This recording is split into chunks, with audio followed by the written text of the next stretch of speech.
ஐயா டிடிவி தினகரனின் ஆசி பெற்ற வேட்பாளர் எடப்பாடி கே பழனிசாமி அப்படின்னு சொல்லுவதைத்தான் டிடிவி தினகரன் விரும்புவார். எடப்பாடி பழனிசாமியின் ஆசி பெற்ற வேட்பாளர் டிடிவி தினகரன் என்பதை டிடிவி விரும்ப மாட்டார்.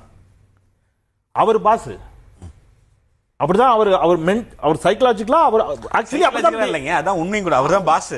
முன்னாள் பாஸ். அரசியல் சூழ்நிலை இப்ப அப்படி இல்ல மாறிடுச்சு இல்ல. ஆனா அதை அக்செப்ட் பண்ணணும்ல.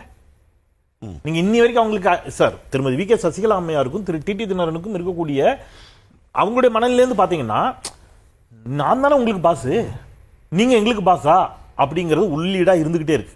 அதனால வேற வழி இல்லாம ஒரு வார்த்தை சொன்னார், நல்லா கொஞ்சீங்கன்னா, நாங்க கூட்டணி தேசிய ஜனநாயக கூட்டணியோட தான் வச்சிருக்கிறோம். நாங்க தேசிய ஜனநாயக கூட்டணியில் ஆல்ரெடி இருக்கிறோம்.